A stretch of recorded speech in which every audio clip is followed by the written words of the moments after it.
예, 우리가 오늘 히브리서 10장을 두 번째 시간으로 이렇게 말씀을 나누고자 하는데요. 우리가 지금까지 이렇게 그 히브리서의 에드언약과 새 언약, 그러니까 멜기스덱의 반차와 아론의 반차, 이것을 이렇게 대비하는 말씀을 7장에서부터 쭉 살피고 있어요. 그래서 7장에서 보면 예수님의 어떤 그 제사장직이 레위 계통에 따른 아론 제사장보다 얼마나 뛰어난가 하는 것을 아브라함이 그 멜기세덱에 의해서 그 축복을 받은 것, 이런 것을 이렇게 예를 들어서 이렇게 말씀하고 있죠.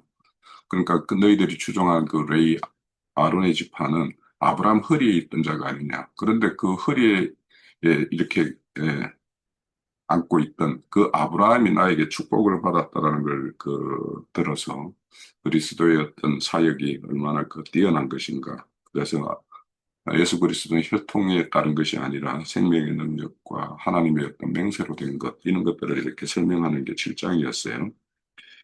그리고 이제 8장은 이제 그리스도의 어떤 새 언약의 어떤 사역이 어떻게 세워졌는가 하는 것들을 이렇게 말씀을 하고 있어요. 그래서 구약의 어떤 성막과 제사 같은 경우는 하늘의 어떤 실체를 보여주는 어떤 그림자였다. 그래서 그 그림자가 온전치 못하고 그렇게 모든 것을 안전케 할 수 없는 것이었기 때문에 그리스도에 의해서 새 언약에 의해서 이루어질 일. 그래서 그 8장에도 보면 마음과 생각에 이렇게 하나님의 법을 두시겠다라는 말씀이 나오고 오늘도 이제 그 말씀이 반복되고 있죠.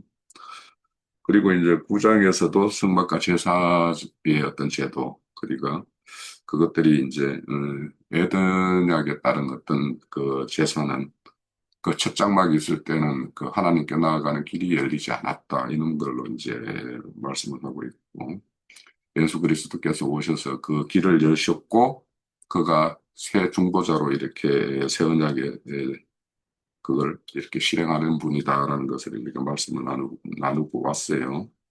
그러면 이제 10장에 와서 지난주에 우리가 나눈 것은 율법과 구약 제사의 그 어떤 한계, 그것들은 이렇게 반복적인 구로 이렇게 수행되는데 그 반복이라는 자체가 그것이 온전할 수 없는 것을 이렇게 보여주는 것이라고 이렇게 말씀을 하고 있고 그래서 그 죄를 온전히 이렇게 제할 수가 없었다라는 것을 이제 구약의 어떤 율법과 제사의 어떤 한계를 지적하고 있어요. 그러면서 하나님께서는 이제 내가 재물을 원하는 것이 아니라 순종을 원한다라는 말씀을 하셨고 예수님은 하나님의 어떤 뜻을 이렇게 행하러 온 그 목적대로 순종을 함으로 인해서 첫째 것을 다 이렇게 패하고 새로운 구원의 길을 여신 것을 이렇게 말씀하는 것이 10장 우리가 지난주에 어떤 살펴봤던 내용이에요. 그래서 오늘은 이제 그분이 오셔서 이렇게 행하셨던 그 일의 어떤 그 효력성이 어떠한가 하는 것들을 이렇게 살펴보고 있고, 그것을 다 마치고, 하나님 우편 앉아 계신다라고 이렇게 말씀을 하고 있어요. 그리고는 이제 새 언약의 그 8장에서도 말씀하셨던 새 언약에 따라서 그 하나님의 법을 마음과 이렇게 생각에 새겨서 다시는 죄를 기억하지 않게 하시는 어떤 그런 새 언약의 사역을 이렇게 말씀하는 부분이 오늘 우리가 나눌 부분이라고 이렇게 좀 요약이 되는 것 같아요. 자, 오늘 우리가 나눌 범위가 히브리서 10장 10절에서 18절의 내용인데, 이 부분에 대해서 우리 형제 자매님들께서 이렇게 상고한 내용들을 함께 이렇게 나누도록 하겠습니다. 자, 그럼 지금부터 시작을 할게요. 그 말씀 가운데 16절 말씀이 사실은, 8, 장에서도 8장 10절에서 똑같은 말씀이 나오는데, 이게 에레미야 31장 33절에 있는 말씀을 갖다 인용한 것으로 보여집니다. 그래서 이게 보면은 8장 10절에 보면 또 주께서 이르시되 그날 후에 내가 이스라엘 집과 맺은 언약은 이것이니 내 법을 그들의 생각에 두고 그들의 마음, 그들의 마음에 이것을 기록하리라 해서 마음에 기록한다라고 되어져 있는데 10장 16절에서 보면은 마음에 두고 그들의 생각에 기록한다라고 되어져 있어요. 그래서 이 부분에 대해서 좀 명확한 아직 답을 갖다가 좀 찾고 있었고요. 그런데 좀 애매모호한 것이 이것이 어떤 의도로 이렇게 어,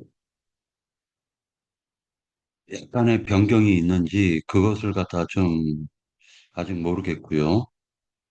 그 다음에 두 번째로는 이 10장 10절에 보면은 어, 이런 말씀이 있습니다. 자, 9절서부터요. 그 후에 말씀하시기를 보시옵소서 내가 하나님의 뜻을 행하러 왔나이다 하셨으니 그 첫째 것을 패하심은 둘째 것을 세우려 하심이니라. 이 뜻을 따라 예수 그리스도의 몸을 단번에 들이심으로 말미암아 우리가 거룩함을 얻었노라 라고 되어져 있습니다. 그래서 첫째 것은 짐승 제사를 드린 것이고 둘째 것은 바로 하나님께서 성육신 하셔가지고 그분 하나님 자신이 인간의 생명을 대신해서 단번에 들이심으로 말미암아 성경 19절에 보면은 어, 20절에 보면은 10장 20절에 보면 그 길은 우리를 위하여 휘장 가운데로 열어놓으신 새로운 살 길이요 휘장은 곧 그의 육체니라 이렇게 얘기를 하고 있습니다. 그래서 담력을 얻게 하셨다라고 이제 성경에서 얘기를 하는데 이 10장 그러니까 10장 10절에서 얘기하고 있는 예수 그리스도의 몸을 단번에 들이심으로 말미암아 속죄 제사를 갖다가 반복적으로 드리는 구약 성경의 1년 1차의 대제사장이 드리는 그 제사를 갖다가 온전하지 않으니까 첫 것이니까 완전히 폐해버리시고 그 다음에 이것을 갖다가 완전한 제사이신 하나님 자신이 완전한 인간이 되셔가지고 그분이 단번에 이 모든 제사를 완성하시고 그리고 우리들에게 그 믿음을 갖다 주셨다라는 것을 갖다 알 수가 있습니다. 그래서 이것은 그 속죄제가 단번에 이루어진 사건을 갖다가 얘기하는 것이기 때문에 이 모든 사건들을 갖다가 성경을 통해 가지고 그 히브리서 10장에서 이렇게 어, 기자는 말 그대로 뭐라 얘기하나요? 이거 담대하게 히브리인들에게 이것을 갖다가 돌에 맞아 이 죽을 소리인데 그들의 입장에서 봤을 때는 이게 돌에 맞아 죽을 소리인데 이것을 갖다 담대하게 증거할 수 있는 그 담력을 갖다가 얻었다라는 말에 좀 감명을 받았고요. 그 다음에 두 번째로는 12절인데, 오직 그리스도는 죄를 위하여 한 영원한 제사를 드리시고 하나님 우편에 앉으셨다라고 얘기합니다. 그래서 이것이 성경에서 하나님께서 인간을 갖다가 구속하시기 위해서 창세 전서부터 계획하셨던 것이고, 그 모형으로 구약 백성들을 통해 가지고 그 희생 제사를 1년에 1차씩 그 속죄제를 갖다 드리는 그 제사를 반복적으로 드리게 한 것은 하나님의 어떤 그 완전한 제사이신 한 영원한 제사를 그들에게 그 각인 또는 그 반복적으로 그 제사를 드림으로 말미암아 그들에게 이 한 영원한 제사의 깨달음을 얻게 하시기 위한 하나님의 계획이셨다라는 걸 또 알 수가 있습니다. 그리고 이제 세 번째로는 18절인데요. 이것들을 사하셨은즉 다시 죄를 위하여 제사 드릴 것이 없다라고 얘기함으로 말미암아 이 히브리인들의 그 관념을 갖다 완전히 깨뜨리는 그 명확한 진리의 복음을 갖다 증거하신 내용을 봤을 때 이것이 히브리서를 쓰신 그 기자의 그 담대함을 갖다가 느낄 수가 있었고 명확하게 증거할 수가 증거하는 것을 갖다 볼 수가 있었습니다. 그리고 이제 히브리서의 특징은 의도적으로 그리스도의 피와 예수의 피를 갖다 또 이렇게 나눠서 설명을 갖다가 해주고 있습니다. 의도적으로. 그래서 그런 부분도 인상 깊게 보았고요. 그 다음에, 또 이제 개인적으로는 어떤 것을 갖다가 이제 좀 살펴보았냐면은, 이제 그 16절인데, 왜 16절이 8장에 있는 그 에레미야 31장 33절의 말씀이 의도적으로 이렇게 기록을 하셨다면 그 이 기록하신 의미가 무엇일까라는 생각을 하게 되었는데 일단 그 마음에 두었다라고 얘기를 하고 있어요. 그런데 8장에서 보면 10절에 보면 그들의 마음에 기록했다라고 되어져 있습니다. 그래서 이 부분을 갖다가 우리가 오늘 그 좀 중요하게 다뤄야 될 부분이 아닌가 그 생각을 해봤습니다. 예, 예, 마치겠습니다. 히브리서 처음에 시작할 때 보면 그 1절, 2절 보면 그 인내로 우리 앞에 놓인 경주를 합시다. 이래서 쭉 이제 시작되는 말씀이에요. 그러다가 이제 6절부터 5절부터 징계가 나오는데 이게 쭉 이어져요. 10절까지도 이렇게 이어지는데 그 도대체 그 징계가 무엇인가? 그러면 그 원어를 찾아보면 아이를 가르치다, 훈련시키다, 교육하다, 교정하다 이런 말씀이 나와요. 그러면 이제 우리가 야곱의 일생을 보면 그가 바다람으로 아람으로 가면서부터 정말 길고 긴 시간에 인내와 연단의 그 시간이 나오는 거 우리가 볼 수 있어요. 그래서 하나님이 사상자가 아니고 우리를 부르시면 이런 그 연단과 훈련과 교육의 시간이 누구에게나 적용된다는 말씀으로 일단 이렇게 보여요. 그 11절에 보면 모든 징계가 당시에는 기쁘지 않고 슬플 것 같지만 나중에는 그것으로 훈련을 받은 사람들에게는 화평을 가져오는 의의 열매를 맺게 해줍니다. 그랬는데 우리가 화평이라고 그러는 것도 어, 그 세상에 그 참 인격이 좋으면 모든 사람하고 다투지 않고 화평한 사람이 있고 저처럼 좀 따지는 거 좋아하는 사람은 주변에 적이 많죠. 근데 여기서 화평한다고 그러는 것은 하나님과 내가 그건 표상적으로 일단 그런 것으로 보이지만 성경에서 말하는 건 구속사이고 여기서 화평을 말하는 거는 하나님과 내가 다투는 자인가 다투지 않는 자인가 이게 먼저이고 그 다음에 화평의 열매를 맺는다고 하는 거는 전도를 통해서 사람들에게 하나님과 화평하도록 하는 중재자의 역할, 중보의 역할을 한다 이렇게 보입니다. 그렇게 하려고 하면 먼저 12절에 내가부터 축 늘어진 손 그러면 저는 이 말씀을 읽을 때 축 늘어진 손을 읽을 때 하나님의 권능에 오른손 뭐 이런 표현들이 생각이 나요. 그래서 사도행전 1장 8절에서도 오직 성령이 너에게 임하시면 권능을 받는다 그랬는데 권능이 빠져나가는 손이 축 늘어진 손이 아닐까 이렇게 그림을 그려봤어요. 그러면 그 다음에 축 늘어진 손과 마비된 무릎을 바로 세우고 그랬을 때 이거는 이제 다리에 대해서 얘기하는데 다리는 내가 어디로 나가는 그 방향이잖아요. 그래서 민수기 1장 2절에서 3절을 보면 백성의 수요를 쉬는데 20세 이상 남자로서 전쟁을 수행할 수 있는 자를 백성의 숫자로 세라 이렇게 얘기했어요. 그래서 이 말씀을 이해해야 복음서에서 왜 여자와 아이를 빼고 남자만 5천 명이라고 그랬는가 이렇게 이제 여기에서 의문이 생기지 않아요? 여자하고 어린아이는 사람이 아니요? 이런 생각 안 해보고 성경 읽나요?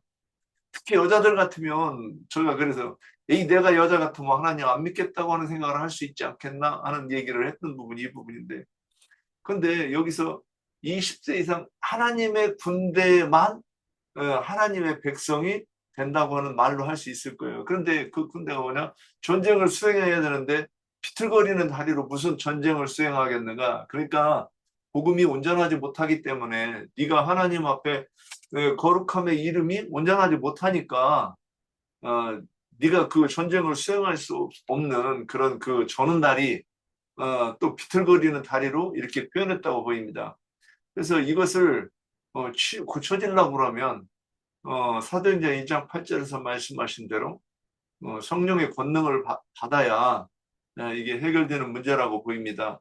그래서 그렇게 하면 14절에 모든 사람과 더불어 화평하게 지내도록 힘쓰고, 그래서 이게 사람들과 사람 사이에서 화평하게 지내라 이런 말로 이렇게 보일 수 있는 오해의 소지가 있다고 보입니다.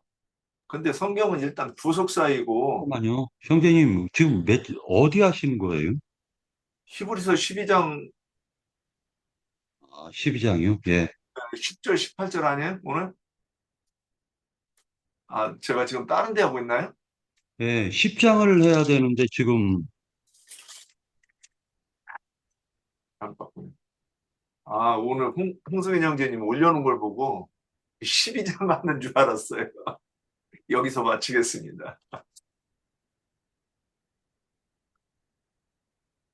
오늘 말씀에서 히브리서 10장 10절에서 18절 사이에는 이제 구약에 이제 모세에게 주신 그 율법을 통해서 하나님께서 모형으로 보여주신 모든 제사는 곧 하나님의 의를 이제 보여주심이고 또한 그 의를 이루기 위함일진데 뱀의 동물로 말미암아서 더럽혀진 사람으로서는 도저히 이 감당할 수 없는 그 하나님의 의를 점도 없고 흠도 없으신 예수님께서 자신을 단번에 제물로 드리심으로 하나님의 의를 이제 이룬 거지요.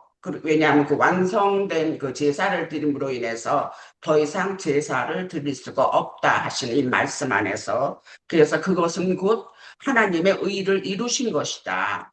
구약에서 율법에서 보는 제사법은 하나님의 의를 나타내는 것이고 그것을 위한 어떠한 예표인 것이었는데 그래서 그 사실을 믿고 따르는 우리는 이제 죄의 사면을 받고 같은 생명 안에서 거룩함을 얻는 것이라 하는 것을 말씀하시는 것 같아요. 10절에서는.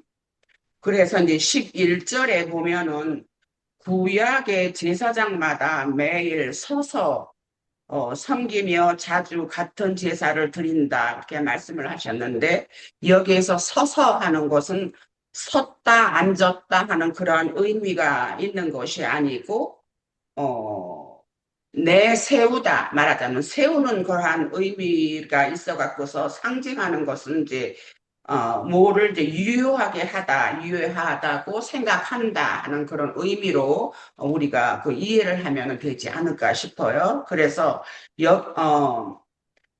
그 서서라는 의미가 내세우다 하는 그런 의미로서 죄를 없이 하기 위함으로 제사를 드리지만 실제로는 죄를 없게 하지 못하는 것이라 말씀하고 계시지요.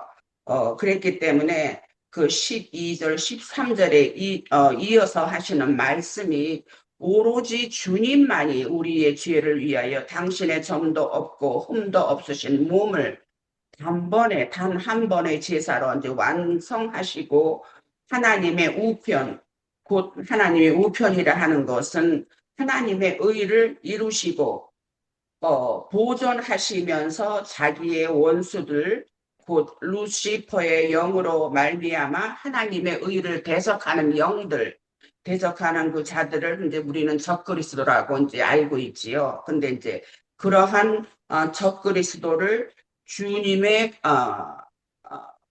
구속함을 받은 형제들, 이제 우리도 이제 거기에 속하는 이제 무리라고 우리가 알고 있고 일컬음을 그 받는 자들 또 이제 이기는 자들을 특히 이제 여기서는 또 말씀을 하실 수 있는 것이라고 생각을 해요. 이제 그런 자들이 자들에 의해서 이제 그 적그리스도 하나님의 의를 대적하는 자들을 짓밟는 그러한 짓밟을 수 있는 그런 이기는 자들이 완전하게 세워질 때까지 함께 하나님의 우편, 말하자면 하나님의 의를 이루신 그 상태를 지금 보존하고 계신다 하는 것으로 그렇게 저는 이해를 해보고 표현을 해봤습니다.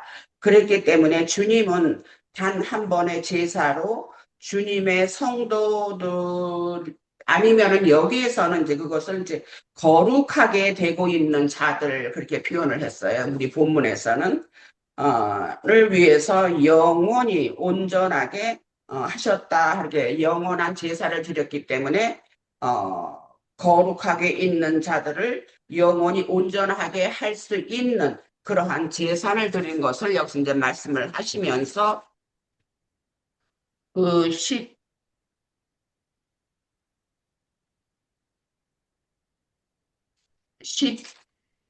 15절 끝부분에 볼 것 같으면 또한 성령께서도 우리에게 증언하시문 하고 말씀을 하셨는데, 성령이라는 것은 우리가 알다시피 또 다른 보혜사로 오신 주님의 영이면서, 또한 그 성령으로 인해서 우리가 마음에 두고 생각을 기록할 수 있는 그러한 도우시는 일을 하시는 그 성령인 것으로 우리가 이렇게 또 이해를 하면서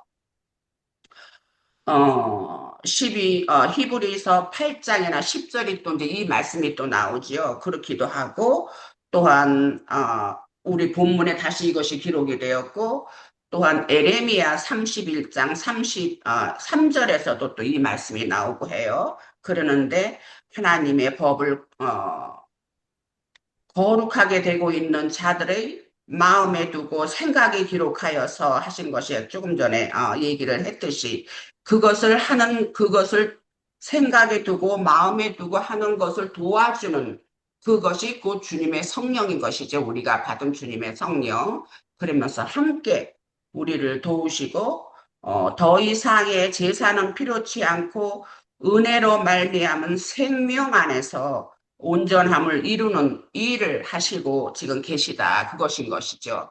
그랬기 때문에 곧 첫 것은 패하시고 둘째 것을 세우려 하신 것이 이 성령으로 말미암아 영원한 그 멜기세덱의 반차에 따른 그러한 제사장의 그 중보의 역할을 하심으로 말미암아서 거룩하게 되고 있는 자들이 구원을 온전하게 이룰 수 있는 그 일을 하고 계시다 하는 것을 이렇게 설명하고 있지 않나, 그렇게 생각을 해봤습니다. 그래서 세워진 둘째 것, 곧 주님께서 이루신 완전한 제사는 우리를 하나님 앞으로 나아가는 길이 되었고, 또한 진리와 생명이 되셔서 지금도 우리와 함께 하고 계시는 주님이시다 하는 것을 여기서 말씀하고 계시지 않나, 그렇게 생각을 해봤습니다. 네, 여기까지 하겠습니다. 말씀에 보면 이 뜻을 따라 예수 그리스도의 몸을 단번에 들이심으로 말미암아 우리가 거룩함을 얻었노라. 저 거룩함에 대해서 조금 얘기를 할게요. 이게 예수 그리스도의 몸을 단번에, 이게 뭐 여기서 몸이라는 것은 예수에 대해서 몸인데, 여기 영적으로 보면은 이제 몸은 교회를 말하는 거잖아요.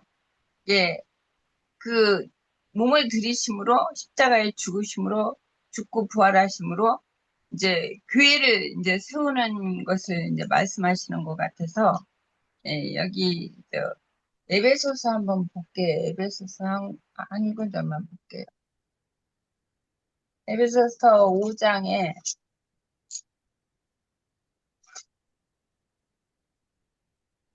5장 22절부터 볼게요. 5장 22절. 아내들이여 자기 남편에게 복종하기를 주께 하듯 하라. 이는 남편이 아내의 머리됨이 그리스도께서 교회의 머리됨과 같으니 그가 바로 몸의 구주시라. 그러므로 교회가 그리스도께 하듯 아내들도 범사에 자기 남편에게 복종할지니라. 남편들아 아내 사랑하기를 그리스도께서 교회를 사랑하시고 그의 교회를 위하여 자신을 주신과 같이 하라. 이는 곧 물로 씻어 말씀으로 깨끗하게 하사 거룩하게 하시고 자기 앞에 영광스러운 교회로 세우사 티나 주름 잡힌 것이나 이런 것들이 없이 거룩하고 흠이 없게 하려 하심이라. 이와 같이 남편들도 자기 아내 사랑하기를 자기 자신과 같이 할지니 자기 아내를 사랑하는 자는 자기를 사랑하는 것이라. 누구든지 언제나 자기 육체를 미워하지 않고 오직 양육하여 보호하기를 그리스도께서 그에게 함과 같이 하나니 우리는 그의 몸의 지체임이니라. 그러므로 사람이 부모를 떠나 그 아내와 합하여 그 둘이 한 육체가 될지니 이 비밀이 크도다. 나는 그리스도와 교회에 대하여 말하노라. 그러나 너희가 각각 자기의 아내 사랑하기를 자신같이 하고 아내도 자기 남편을 존경하라 그랬어요. 그래서 이게 히브리서 말씀이 자기 몸을 주신 것은 이게 하나님의 이제 그 그리스도 십자가에 못 박히심으로 몸을 이제 드린 것인데 그 죽고 부활하심으로 이제 교회를 세우기 위해서 그 죽으셨잖아요. 그래서 이제 여기 에베소서를 내가 5장 22절부터 31절까지 읽었는데 이제 교회를 세우기 위해서 이제 물로 씻어 말씀으로 깨끗하게 하사 거룩하게 하시고 자기 앞, 자기 앞에 영광스러운 교회를 세우사 티나 주름 잡힌 것이 없게 하시려고 우리를 이제 구원하셔서 교회 가운데 두심으로 이게 하나님의 영광을 나타내고 하나님의 장성한 분량에 이르를 수 있도록 우리를 교회에서 양육하시는 것을 이제 좀 보게 됐어요. 여기까지 할게요.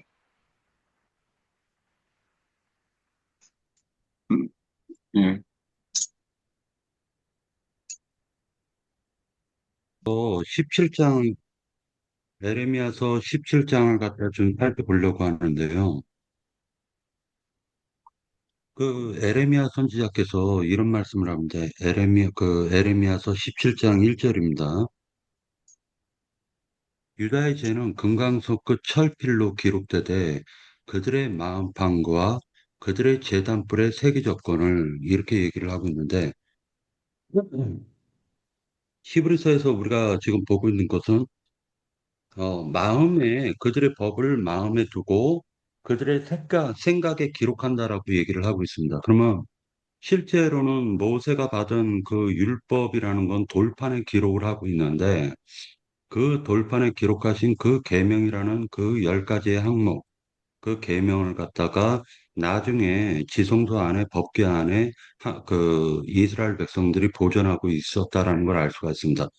그런데 그 에레미야 선지자께서는 그것을 갖다가 영으로 깨닫고 실제로는 그 금강석 끝 철필이라고 되어져 있는 이 말하자면 다이아몬드 같은 그런 돌을 얘기하는 것 같은데 그들의 마음판에 새겼다라고 얘기하고 그것을 갖다가 실제로 제사를 드릴 때 제단불에 이스라엘 백성의 죄를 갖다가 새겨 넣는 것을 갖다가 우리가 볼 수가 있습니다. 그런데 그 이스라엘의 제단불에 새겨진 그 이스라엘의 죄를 갖다가 어, 기억은 안 나지만 우슬초나 아니면 손으로 피를 갖다 묻혀가지고 그 제단불에 있는 피를 바름으로 말미암아 제단에 새겨진 이스라엘의 백성들의 죄가 보이지 않고 말하자면은 그 짐승의 피가 보이게끔 하셨다라는 걸 알 수가 있어요. 17장 6절을 갖다 한번 같이 보도록 하겠습니다. 17장 6절을 볼게요. 여호와께서 이와 같이 말씀하시니라. 무릇 사람을 믿으며 육신으로 그 힘을 삼고 마음이 여호와께서 떠난 그 사람은 저주를 받을 것이니라. 그 다음에 이제 17장 9절을 같이 보도록 하겠습니다. 에레미야서 17장 9절. 만물보다 거짓되고 심히 부패한 것은 마음이라. 누가 능히 이를 알리오마는 나 여호와는 심장을 살피며 폐부를 시험하고 각각 그의 행위와 그의 행실대로 보응하니 불의로 치부하는 자는 자고새가 자구새가 낫지 아니한 알을 품은 같아서 그의 중년에 그것이 떠나겠고 마침내 어리석은 자가 되리라. 이렇게 얘기를 하고 있는데 17장 13절에서는 또 뭐라고 기록되고 있냐면 12절과 13절에는요. 영화로우신 보좌여 시작부터 높이 계시며 우리의 성소이시며 이스라엘의 소망이신 여호와여 무릇 주를 버리는 자는 다 수치를 당할 것이라 무릇 여호와를 떠나는 자는 흙의 기록이 되리니 이는 생수의 근원이신 여호와를 버림이니라 해서 흙에 기록하고 있다라고 얘기를 하고 있어요. 아마도 지금 이 에레미야서에서 33장, 33장 같이 한번 살펴보도록 할게요. 33장, 아니 31장 33절을 같이 한번 보도록 하겠습니다. 31절서부터 볼게요. 여호와의 말씀이니라 보라 날이 이르리니 내가 이스라엘 집과 유다 집에 새 언약을 맺으리라. 이것은 이스라엘 집과 유다 집이라는 것은 실제로는 이방인과 유대인들을 갖다가 지금 두 영적 이스라엘과 표면적 이스라엘을 지금 그 암시 주고 있는 것으로 보여집니다. 근데 이스라엘 집과 유다 집에 새 언약을 맺으리라. 이 언약은 내가 그들의 조상들의 손을 잡고 애굽 땅에서 인도하여 내던 날에 맺은 것과 같지 아니할 것은 내가 그들의 남편이 되었음에도 그들이 내 언약을 깨뜨렸음이니라. 여호와의 말씀이니라. 해서 첫 언약은 실질적으로는 첫사람 아담에게 언약을 맺은 것으로 보여집니다. 33절에 보면은 그러나 그날 후에 내가 이스라엘 집과 맺은 언약은 이러하니 곧 내가 나의 법을 그들의 속에 두며 그들의 마음에 기록하여 나는 그들의 하나님이 되고 그들은 내 백성이 될 것이라 여호와의 말씀이니라. 이렇게 해가지고 실제로 새 언약을 갖다가 반포하시는데 이 새 언약은 둘째 아담 예수 그리스도와 그에 속한 위로부터 거듭난 생명 즉 새 사람에게 주어진 언약으로 보여집니다. 그래서 이 첫사람 아담에게 아담에 속한 흙에 속한 사람들에게 맺은 그 언약과 지금 히브리서 10장에 얘기하고 있는 그 말씀에서의 그 언약이 첫사람에게 대비를 해야 될 것이냐 아니면 둘째 사람에게 대비할 것이냐 요게 지금 오늘의 주제에서 굉장히 중요한 주제라고 보여집니다. 예. 한 구절만 하고 싶어요. 참 이게 이거 읽으면 왜냐하면 그분께서 하나의 제물을 드리심으로써 거룩하게 되고 있는 사람들을 영원히 온전하게 하셨기 때문입니다. 그래서 이 부분을 누가 이렇게 저한테 좀 자세히 설명해 달라 하면 저는 이걸 어떻게 설명할까 하는 생각을 참 그냥 많이 했어요. 최근에도 이런 생각을 좀 해봤는데 여기서 근데 하나의 제물을 드리심으로써 거룩하게 되고 있는 사람들을 영원히 온전하게 하셨다 그러면 어, 이걸 사람들이 납득하게 이게 설명해야 그게 복음일 것인데 이거 어떻게 설명해야 되는가 이런 생각이 들었는데 제가 보이는 부분으로 한번 이 부분만 좀 설명해 보고 싶어요. 그래서 육체로는 죽임을 당하시고 영으로는 살리심을 받으셨죠. 그래서 영으로 살리심을 받으신 그 부분, 그 살려주는 영이 되신 부분을 하나님이 받으셨다고 이해해야 되지 않는가 저는 이런 생각이 드는 거예요. 그래서 그분의 영이 우리 속에 들어오심으로 우리가 살리심을 받는다 이렇게 이해는 하고 있지만 그런데 오심으로만 살리심을 받는 것인가? 오셔서 계시의 말씀으로 우리에게 성경을 깨닫게 하시는 그 과정을 통해서 이게 살리심이 완성이 되는 것이고 여기서 거룩하게 함이 완성이 된다는 것을 말하는 것이라고 이렇게 보였고 그 아래에 그 17절에 보면 내가 그들의 죄들과 불법 사실을 기억하지 않고 앞에 16절에 보면 내 법을 그들의 마음에 새겨진다는 말이 성령의 계시로 우리에게 말씀을 깨닫게 하시는 것, 율법을 깨닫게 하시는 것을 말함이라고 이렇게 보이는 부분에 대해서 좀 언급해 봤습니다. 예, 여기까지입니다. 네. 그럼 저도 이어서 바로 말씀을 드릴게요.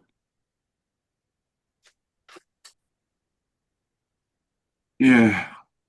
우리가 지금 이제 히브리서 10장에 와가지고 율법과 구약의 어떤 제사는 그림자였다. 그런데 예수 그리스도께서 오신 것은 이렇게 참 형상이다. 이런 말씀을 우리가 앞서서 이렇게 나눴어요. 그런데 이제 그 구약의 제사는 반복적으로 이렇게 드렸지만 그것이 죄를 제하지 못하고 또 양심도 이렇게 정결케 하지 못하고 이렇게 따르는 그런 한계에 대해서 말씀을 이렇게 나누었는데 오늘은 거기에 대비해서 예수 그리스도께서 이렇게 드린 단번의 제사의 어떤 그 효력성에 대한 어떤 것이 중심이에요.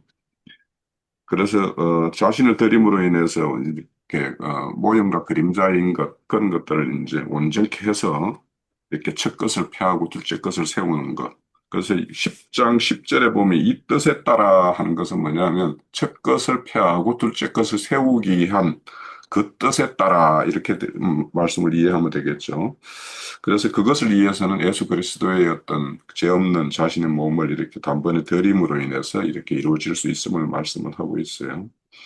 그리고 우리가 거룩함을 얻었다라고 하는 이것이 문법적으로 완료 수동형이에요. 그러니까 이미 그것이 완료가 되었고 그것이 이제 우리 각자에게 이렇게 적용되는 그런 어떤 것을 이렇게 말씀을 하고 있죠.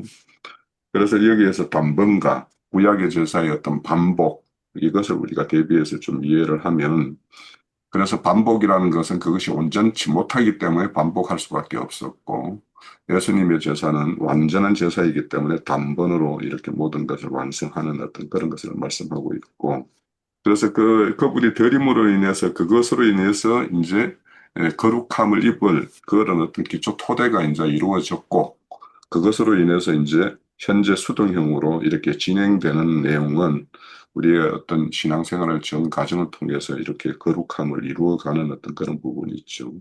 그런 것을 말씀하는 걸로 보이고 10절에서 보면은 제사장은 매일 서서 섬기며 하는 건데 이제 섰다라는 것과 예수님의 어떤 제사는 완전하셔서 그 크신 분의 어떤 우편에 앉아 계신다 이런 말씀 우리가 이렇게 앞서서 살펴보고 왔어요.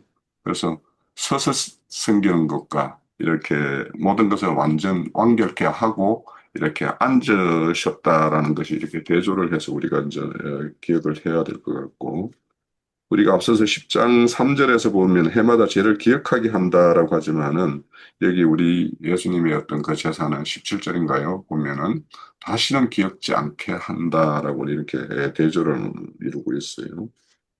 그런 것들을 좀 우리가 살펴보면 되겠고. 그리고 이제 13절에 보면 그 후에 자기 원수들을 자기 발등상 되게 하실 때까지 기다리신다 이렇게 표현하고 있는데 우리가 앞서서 앉으셨다, 기다린다, 이런 것들을 보면은 그냥, 이제는 예수님이 그 사역을 마치고 그냥 아무것도 하지 않고 이렇게 그런 심의 어떤 관계 속에 있는 것처럼 이렇게 그 기록하는 듯 해 보이지만 실질적으로 그분은 그렇지가 않죠. 우리 심중에 이렇게 거쳐 삼아 오셔서 우리의 어떤 대언자가 되시기도 하고, 보혜사의 어떤 일로 우리를 이렇게 돕는 일을 하고 계시는 분이 그분입니다. 그래서 창장막에서 섬기고 계신다 하는 말씀을 우리가 이렇게 8장 1절에서 2절의 내용에 이렇게 보면 8장 한번 보십시오. 히브리서 8장 1절 2절에 보면 우리에게 이러한 제사장이 한 분이 계시니 그는 하늘에서 지극히 크신 이의 보호자 우편에 앉으셨으니 성소와 참장막에서 섬기시느니라 이렇게 말씀해요. 그러니까 우리의 심령을 참장막 삼으셨고 그들의 모임인 교회를 장막도 삼으셨고 거기에서 이렇게 섬기는 일을 계속하고 있죠. 그 말씀은 이 히브리서 7장 25절에도 보면 7장 25절에 한번 보시죠. 그러므로 자기를 힘입어 하나님께 나아가는 자들을 온전히 구원하실 수 있으니 이는 그가 항상 살아계셔서 그들을 위하여 간구하신다 이렇게 말씀해요. 그래서 중보하고 계신다라는 말씀을 하고 있고 요거는 로마서 8장에도 똑같은 말씀이 있죠. 친히 말할 수 없는 탄식으로 우리를 위하여 간구하고 계신다. 이런 말씀을 하고 계시고. 자, 그런 걸로 보면 그분이 이제 그렇게, 앉으시고 기다린다라는 것이 그는 그냥 아무것도 하지 않는 것이 아니라, 속죄의 일을 다 마친 그것의 완성을 이렇게 말씀하고 있는 것이고, 그 다음 스텝인 그 영이 되셔서 이렇게 하실 일은 또 이렇게 우리 중에 이렇게 하고 있다라는 것을 우리는 다 잘 알고 있죠. 그리고 이제 10장 14절에 보면 그가 거룩하게 된 자들을 한 제물로 영원히 온전케 하셨느니라 이렇게 말씀을 하는데, 우리가 이 구약의 어떤 레위기에 나오는 제사 중에 보면 속죄와 관련해 가지고는 그 속건이 있고 속죄제가 있고 속건제가 있잖아요, 그죠? 그래서 그 속건이라는 거는 속죄가 이루어진 사람, 그 사람에게 그 사람이 이렇게 생을 살면서 이렇게 범하는 어떤 죄들에 대해서 우리가 속건을 이루는 그것까지도 그 예수님의 제물로 인해서 다 이렇게 효력이 미치는 거거든요. 그래서 이제 그런 측면에서 이제 말씀하시는 것 같고, 그런 속죄를 이루는 부분과 또 이 제사를 지내는 것은 결국에는 하나님과의 어떤 화목을 이루는 것이 최종적인 목적이기 때문에 그분이 화목제물도 되셨기 때문에 이렇게 영원히 온전하게 하셨다라고 하는 말씀. 그래서 어찌 보면 이 우리 오늘 말씀의 범위에서 10장 14절이 오늘 범위의 핵심입니다. 그러니까 예수님의 단번에 제사의 어떤 효력이 어떠한가 하는 것들, 그것은 영원하고 온전한 것이다라는 것이 이것이 이제 이번 단락의 어떤 핵심이 아닌가 싶어요. 그리고 10장 15절 16절에 보면 성령님께서도 우리에게 정언하시되 주께서 이르시되 그날 후로 그들이 맺은 언약이 이것이니 하고 내 법을 그들의 마음에 두고 그의 생각을 기록한다라는 부분이 있는데, 이것은 이제 앞서서 우리 형제님 증거준 대로 에레미야 31장의 말씀을 인용하는데, 우리 박영재님께서 이제 그 두 가지, 저도 이거에 대해서 이제 생각을 해봤어요, 사실. 그래서 8장에서는 보면 생각에 두고 마음에 기록한다라고 되어 있고, 금방 10장에서는 마음에 두고 생각에 기록한다 이렇게 되어 있어요. 근데 이 일이 이루어지는 것은 그 에스겔서 36장의 내용대로 하나님의 영을 두심으로 인해서 이루어질 일들을 이렇게 말씀을 하는데, 근데 이제 8장과 10장의 어떤 기록의 어떤 내용과 그 중심 주제가 어디에 있는가 하는 것을 본다라면, 8장은 돌판에 새겨진 것을 마음 심령으로 이제 너희들이 하나님의 법을 마음 심령으로 옮겼다라는 거, 거기에 이제 중심을 두고 있어요.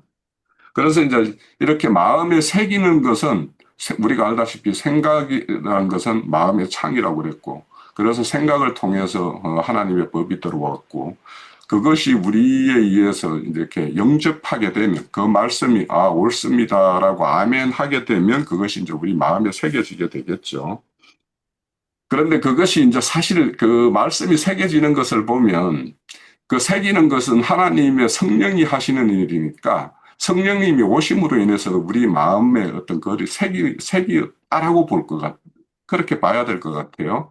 그렇지만 그 새긴 그 법이 우리의 모든 생명의 어떤 원칙과 원리로서 이렇게 작동되는 데에는 우리의 옛사람의 어떤 애자가 이렇게 부인되는 만큼 그 법이 효력이 드러나게 되기 때문에 그것이 이제 실질적으로 드러나는 것은 점진적이고 새긴 것은 그분이 오심으로 인해서 실질적으로 새겨졌지만 그것이 애자에 의해서 이렇게 아림을 받거나 이렇게 하는 어떤 그런 측면이 있다라고 봐요.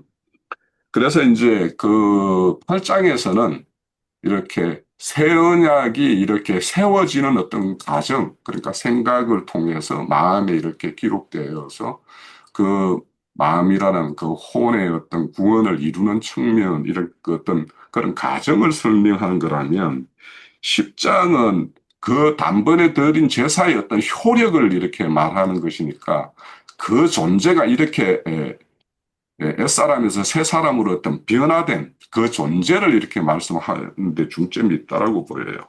그러면 그 새롭게 그 새 법에 의해서 새 언약에 의해서 새 존재가 된 그 존재는 자기 마음에 새긴 것을 생각이란 창을 통해서 이제 겉으로 표출하는 존재가 되죠. 그러니까 그것이 새 존재로 되는 과정을 이렇게 설명하는 8장과 새 존재로서의 어떤 존재성이 겉으로 드러나는 어떤 그런 것을 이렇게 설명한다라면 마음에 두고 생각에 이렇게 기록한다라는 걸로 이렇게 좀 되는 것이 아닌가 이렇게 생각을 좀 해봤어요. 그래서 전후 문맥상에 어떤 것에 중점을 두고 이렇게 이 새언약의 어떤 말씀, 하나님의 법을 이렇게 기록하는 어떤 내용, 이런 것들을 중점에 두고 있는가에 따라서 이제 8장과 10장의 어떤 내용이 그렇게 좀 구분될 수 있는 거 아닌가 그렇게 생각을 합니다. 요거에 대해서는 좀 더 이렇게 나눠보기로 하고요. 그런데 이제 우리가 흔히 이제 사람들이 말할 때 이제 마음의 법이 이렇게 기록되고 새겨지는 거 이것들이 생각해 보면 우리가 살다 보면 뼈에 사무친다 뭐 이런 말을 하죠.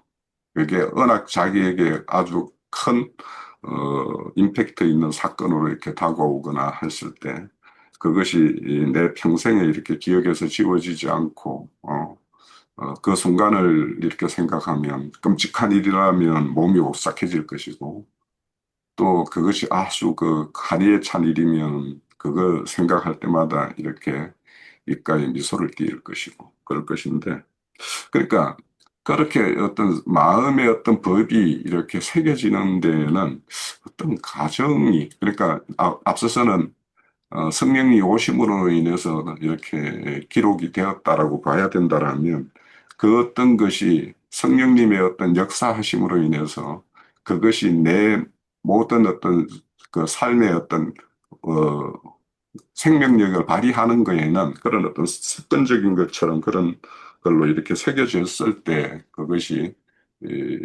온전히 새긴 걸로 이렇게 효력을 발휘하는 게 아닌가 이런 생각이 들어요.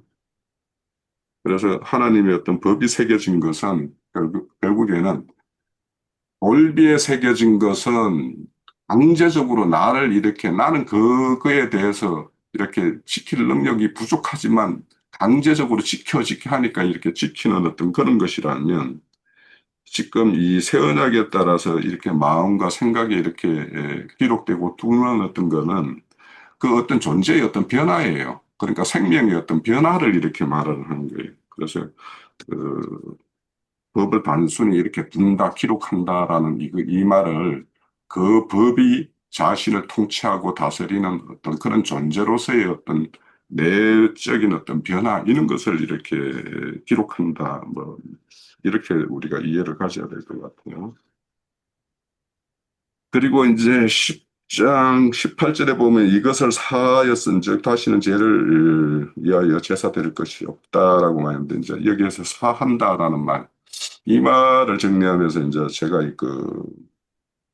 용서와 해방이라는 어떤 그런 용어에 대해서 좀 정리를 할 기회가 되었는데 우리가 용서라고 한다라면 실질적으로 그 용서한 것에 대해서는 그것에 대해서 내가 지금 당장 징계를 하거나 징벌을 하거나 이런 것을 하지 않고 이렇게 실질적으로는 어찌 보면 유예와 같아요.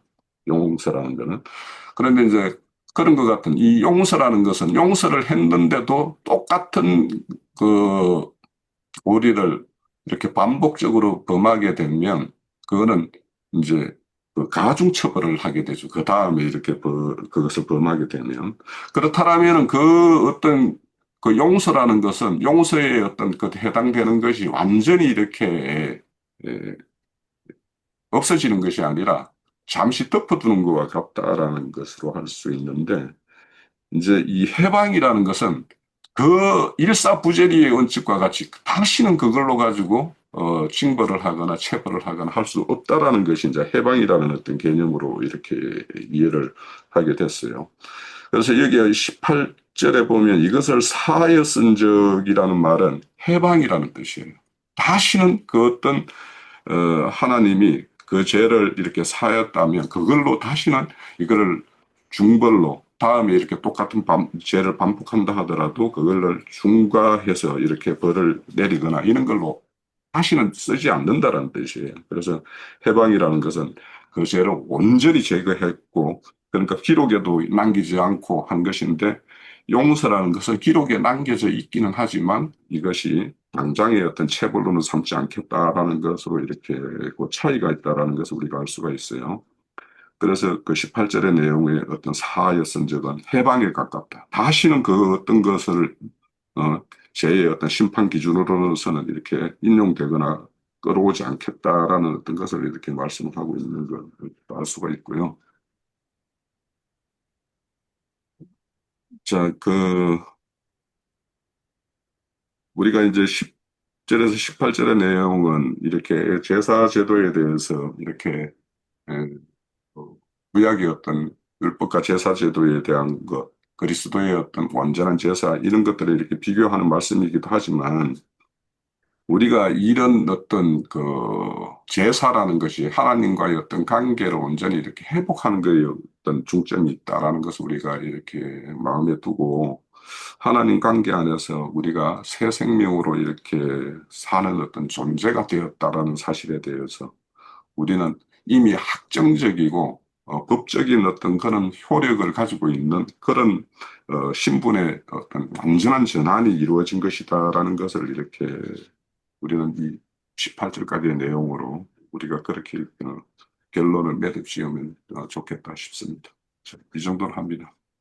네, 저기 형제님도 지금 홍 형제님도 이제 그들의 마음에 두고 그들의 생각에 기록하리라 하는 말씀을 또 이제 설명을 하셨고, 저도 아까 이제 제 증거 안에서도 이제 그것을 설명을 했는데, 조금 더 이제 또 겉들어서 우리 윤 형제님도 거기에 대해서 조금 또 이야기를 하시고 했어요. 근데 결과적으로 다 비슷비슷한 거는 같아요. 근데 다시 더 보충을 하고 싶은 그러한 부담이 있어갖고 그래서 얘기를 하고 싶은데, 그러니까는 마음에 두고 그들의 생각에 기록하리라 하는 이것은 곧 성령께서 그 역할을 하시는 것이죠. 우리가 살려주는 영, 그 영을 받았을 때는 그 영이라는 것과 살려주는 영이라는 것은 결국 우리는 흔히 그것이 주님이 우리와 함께 하신다. 그렇게 말을 할 수 있잖아요. 근데 그 주님께서 우리를 말씀을 마음에 두고 또 기록도 하고 생각에 우리를 기록도 하는 그 역할을 하시는 것이 또 말씀하신 또 다른 보혜사라고 설명하신 그 일이 아닌가. 그래서 결국은 여기에서도 본문에서도 성령이 우리에게 증언하시되 하고 말씀을 하시면서 이 말씀을 했거든요. 그렇기 때문에 결국은 우리 마음에 두고 생각에 기록하는 그것이 보혜사이신 성령께서 하시는 일이고 역할이다. 그래서 우리가 그렇게 됨으로써 온전해질 수 있는 길이 된 것이다 하는 것을 여기서 말씀하시는 것이 아닌가 하고 또 이렇게 좀 더 상세하게 보충을 하고 싶습니다. 네, 여기까지 하겠습니다. 저도 잠깐만 하나만 좀 보충을 할게요. 그러니까 여기에 기억하지 아니하리라 하는 말씀은 하나님 입장에서 기억하지 않고 그것을 제 어떤 징벌의 것으로 다시는 이렇게 이끌어오지 않겠다라는 어떤 것이라는 말씀이고, 우리 같은 경우에 우리 당사자들은 과거에 자신들이 이렇게 하나님 앞에 범한 것이나 우리 형제 자매님들 앞에서 이렇게 그 가오를 범한 것이나 이런 것들에 대해서 기억에 있지요. 그러니까 우리 입장에서는 그것을 기억하는 것이 필요해요, 오히려. 다시 그것을 반복하지 않기 위해서는. 그렇지만 우리가 기억한다라는 것은 그것을 우리 스스로의 어떤 그걸로 인해서 우리가 정죄받는 것과는 전혀 다른 차원에서 그렇게 우리가 기억하는 것과 하나님이 기억하지 않는다라는 것이 전혀 다르다라는 거. 그래서 우리는 당연히 우리의 어떤 가오에 대해서 잊어버리면 안 되죠. 그것은. 그래서 다시 그런 거에 대해서 반복되는 어떤 실수를 하지 않는 어떤 그런 경종의 어떤 걸로 또 우리가 이렇게 잘 이렇게 마음에 새기고 있는 것이 필요하죠, 오히려. 그런 것들은. 그러니까 그런 차원과 하나님이 이렇게 기억하지 않겠다는 것과 전혀 다른 차원이다.